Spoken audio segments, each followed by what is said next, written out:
What's going on, everybody? Coming to y'all live from Accra, Ghana. Excited about what God is doing. The Wi-Fi here has been ridiculous, and so I've crawled into a Holiday Inn and trying to steal as much Wi-Fi connection as I could without them kicking me out. Amen. But shout out to Sister Nadia and all of the individuals who are playing a major role in holding the fort down. We definitely are being intentional and making sure that our leaders are empowered and given the support necessary to facilitate their growth and their calling and the ultimate vision that God has placed for them or in them. And so I just want to chime in to add to the conversation. You had the homework, and all of this is kind of leading us to finding some concrete clarity in regards to what God is calling us to be and do in this time. We talked about it last week, how it is impossible. No matter what the culture says, you cannot be whatever you want to be. You were not called, you were not born, you didn't survive all that you survived just to do some meaningless tasks. God has called you for a significant purpose, and it is my job as a leader and as a pastor to push you into the area that can get you to cultivate the gift of God and the vision of God within you.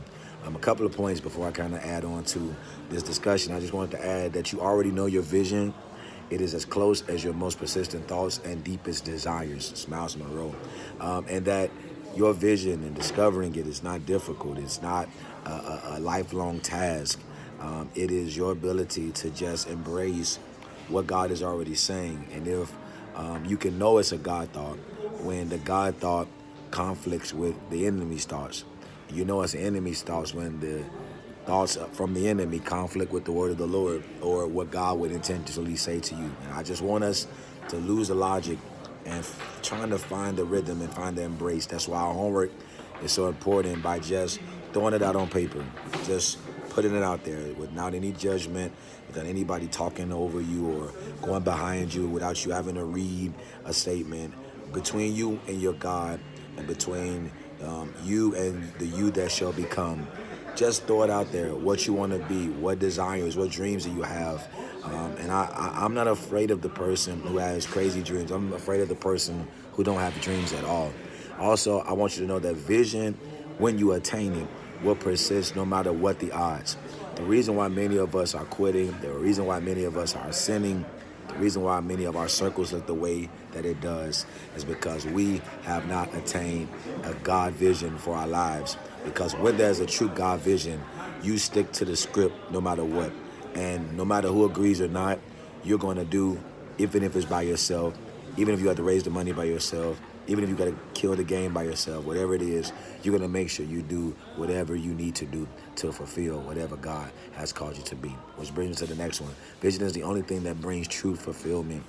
The problem that we're having as a generation is that we're spending so much time trying to fulfill other people's vision for our lives, and it leaves us depressed, and it leaves us always wanting more.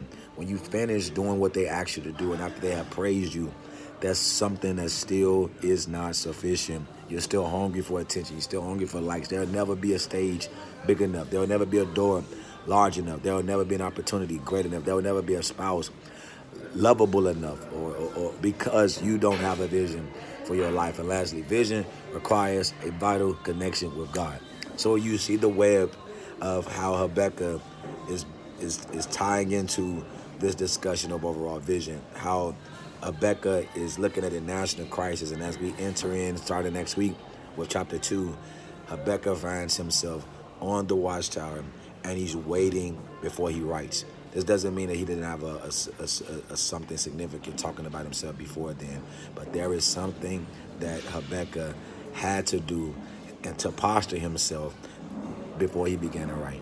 So these are just kind of some practices that will be discussed today, and I'm interested in your small groups on how you're going to unlock all that you're doing and be comfortable. Let's make this a safe place so that we all can leave this year with the greatest gift that can ever be given beside Jesus Christ. It's the gift of yourself. All right, y'all pray for your boy. I'll see y'all next Wednesday. It's my birthday. Amen. So I'll be older, and prayerfully I'll have my own vision statement and my own vision that I'll be walking in. All right, love y'all. Peace.